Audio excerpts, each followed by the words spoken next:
चलिए आज इस वीडियो में हम विस्थापन को समझेंगे। विस्थापन होता क्या है, इसकी सारे पॉइंट्स को समझते हैं। तो चलिए, विस्थापन या डिस्प्लेसमेंट होता क्या है। यह किसी वस्तु की प्रारंभिक स्थिति और अंतिम स्थिति के बीच की लंबाई होती है। जैसे मान के चलिए कि कोई वस्तु यहाँ से चलना प्रारंभ करती है और इस रास्ते से चलते चलते इस रास्ते तक पहुँचती है, तो इसकी ये प्रारंभिक स्थिति हो गई। इसको मान लेते हैं x1 और यहाँ पर क्या हो गया, x2 हो गया। तो इनके जो बीच की दूरी होगी उसे ही हम क्या कहेंगे, विस्थापन कहेंगे। मान लीजिए ये 5 किलोमीटर है, तो यहाँ से जो इसका विस्थापन है वो 5 किलोमीटर है। हमको इसके मार्ग से लेना देना नहीं है, यह मार्ग पर निर्भर नहीं करता है, बल्कि प्रारंभिक स्थिति और अंतिम स्थिति पर निर्भर करता है विस्थापन। अब यहाँ पर विस्थापन कितना हो गया, 5 किलोमीटर। इसको हमको छोड़ देना है। यदि हम इसकी नाप करेंगे तो ये क्या कहला जाएगा, दूरी कहला जाएगा, लेकिन हम यहाँ पर विस्थापन को समझेंगे। अगली स्थिति में देखते हैं कि मान लीजिए एक कोई वृत्ताकार मार्ग है। यहाँ पर कोई साइकिल वाला लड़का है, साइकिल चला रहा है। तो ये साइकिल चलाते चलाते ऐसे करके और इसी स्थान पर पहुँच जाता है। यहाँ पर पहुँच गया और इसी स्थान पर जब पहुँचता है तो इसकी प्रारंभिक स्थिति भी यही हो गई, अंतिम स्थिति भी यही हो गई। तो इनके बीच की लंबाई तो बची नहीं, तो यहाँ पर विस्थापन कितना हो जाएगा, 0 हो जाएगा। तो आपको अच्छे से समझ लेना है कि विस्थापन क्या होता है, प्रारंभिक स्थिति और अंतिम स्थिति के बीच की लंबाई होती है। यदि मैं ये अर्धवृत्त ले लूँ, ये मान लीजिए अर्धवृत्त है और इसका मुझे क्या निकालना है, विस्थापन निकालना है। तो कोई वस्तु यहाँ चलती है, ये मान लीजिए ए बिंदु से, और ये चलते चलते ये दूसरे बिंदु पर बी बिंदु पर आ गई है। तो ये बी बिंदु पर, अब मैं इसमें पूछूं कि वस्तु का विस्थापन क्या है और इसकी त्रिज्या मान लेते हैं कि इसकी त्रिज्या क्या है, आर है। तो यहाँ से ये जो ये चक्कर लगाई, इससे कोई लेना देना नहीं है। इसकी प्रारंभिक स्थिति ए थी, अंतिम स्थिति बी थी, इनके बीच की दूरी। तो यहाँ पर देख लीजिए ये भी आर है, इसकी त्रिज्या है, और ये भी आर है। तो कुल मिला के इसका जो विस्थापन हो जाए वो कितना हो जाएगा, 2r हो जाएगा। इसका विस्थापन कितना हो गया, 2r। यहाँ पर इसका विस्थापन क्या हो गया, 0 हो गया। तो इस तरह से प्रारंभिक स्थिति और अंतिम स्थिति को देखा जाता है। मान लीजिए कोई वस्तु ऐसे चलती है, इस बिंदु से आरंभ करते हुए ये इधर की ओर गई और ये कितना चली, 3 किलोमीटर चली, और इसके बाद यहाँ से यहाँ तक जब जाती है तो ये कितना चली, 4 किलोमीटर चली। इस तरह से अब हमको निकालना है कि यह इसका विस्थापन कितना है। तो इसकी ये प्रारंभिक स्थिति है और इसकी ये अंतिम स्थिति है, और इसके बीच की जो लंबाई होगी उसे ही हम क्या कहेंगे, विस्थापन कहेंगे।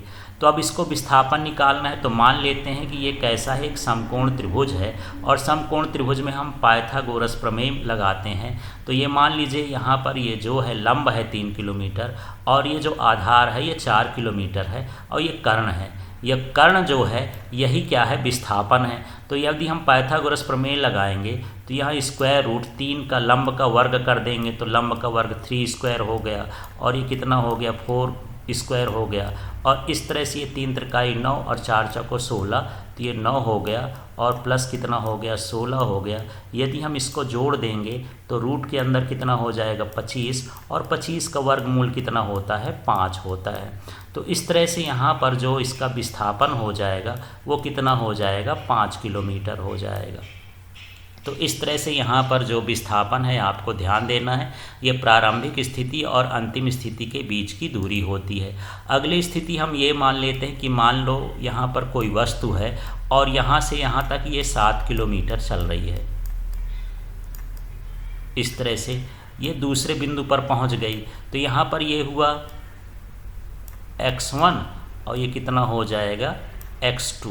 तो x1 का जो मान है वो कितना था, 0। यहाँ से आरंभिक स्थिति थी, और ये x2 का मान कितना हो गया, 7 हो गया। तो यदि हमको विस्थापन निकालना है, डेल्टा x निकालना है, तो इसका मान कितना हो जाएगा, ये हो जाएगा x2 माइनस x1। ये सूत्र होता है। तो अंतिम स्थिति कितनी हो गई, 7। अंतिम स्थिति से प्रारंभिक स्थिति को घटाते हैं, तो ये 7 माइनस 0 हो गया। तो इसका विस्थापन कितना आ जाएगा, 7 आ जाएगा, 7 किलोमीटर। इस तरह से विस्थापन हमको निकालना होता है। अब यहाँ पर मान लीजिए कि हम यहाँ ये प्रारंभिक स्थिति यहाँ तक पहुँचे और इसके बाद मैं यहाँ से यहाँ तक लौट गया, ये इधर की ओर चला गया।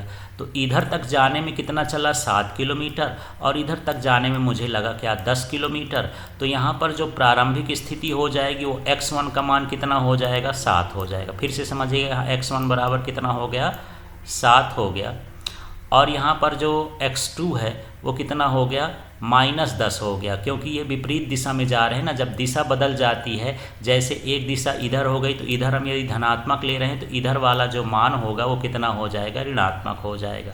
तो यदि -10 में से 7 को आप घटाएंगे तो ये कितना हो जाएगा -3 आ जाएगा 7। इसका जो कुल विस्थापन है वो कितना हो जाएगा -3।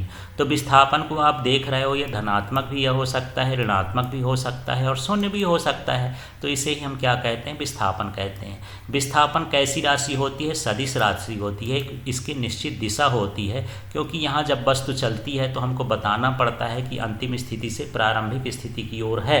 तो ये हम क्या बताते हैं, दिशा बताते हैं।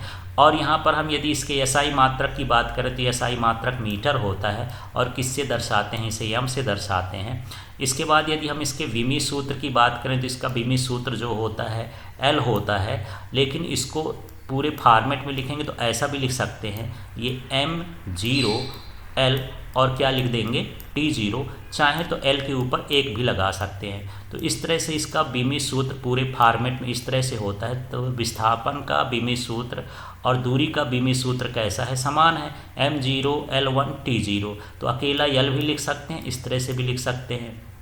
यहाँ पर अभी हम देखें कि जो विस्थापन है वो धनात्मक भी हो सकता है, ऋणात्मक भी हो सकता है और शून्य भी हो सकता है। वो स्थिति पर निर्भर करता है कि वस्तु की स्थिति कैसी है। और यह लघुत्तम दूरी होती है, माने दो बिंदुओं के बीच की जो लघुत्तम दूरी होती है उसे ही हम क्या कहते हैं, विस्थापन कहते हैं। अभी पहले एग्जाम्पल में हम देखें कि कोई वस्तु इस तरह से एक बिंदु से दूसरे बिंदु तक जा रही थी, तो इनके बीच की जो शॉर्टेस्ट डिस्टेंस होगी उसे ही हम क्या कहते हैं, विस्थापन। और शॉर्टेस्ट डिस्टेंस या लघुत्तम दूरी क्या होती है, जो दोनों बिंदुओं के बीच सीधा सीधा मिलाएंगे, प्रारंभिक स्थिति और अंतिम स्थिति को सीधा मिलाएंगे, वही उसकी क्या कहलाती, लघुत्तम दूरी होती है। तो जो लघुत्तम दूरी होती है उसी को क्या कहा जाता है, विस्थापन कहते हैं। मान लीजिए कोई वस्तु x दिशा में गति करती है और उसकी जो प्रारंभिक स्थिति है वो x1 है और जो अंतिम स्थिति है वो x2 है, समय अंतराल t1 और t2 है। तो यहाँ पर जो विस्थापन है, समय अंतराल की तो ज़्यादा ज़रूरत नहीं है। यदि विस्थापन की बात करें तो ये डेल्टा x बराबर x2 माइनस x1 है। विस्थापन की बात करें तो इसको s से भी लिख देते हैं, d से भी लिख देते हैं, L से भी लिख देते हैं, यहाँ पर x y z से भी लिख देते हैं। तो विस्थापन के लिखने के तरीके हैं। इसके बाद यहाँ पर हमको ये देखना है कि हमारे पास x2 x1 है। यदि x2 का मान x1 से अधिक है, मतलब यहाँ पर कोई ऐसी संख्या ले लें कि x2 क्या है 7 है और यहाँ x1 जो है 2 है, तो यहाँ पर 7 अधिक हो गया और 2 कम हो गया। तो यदि हम इसको घटाएंगे तो ये 5 आएगा और किस में आएगा, प्लस में आएगा। तो यदि x2 का मान अधिक होता है, इसकी स्थिति अधिक होती है, द्वितीय अंतिम स्थिति, तो विस्थापन कैसा होता है, धनात्मक होता है। अगला एग्जाम्पल ले लेते हैं, जब x2 का मान x1 से कम हो।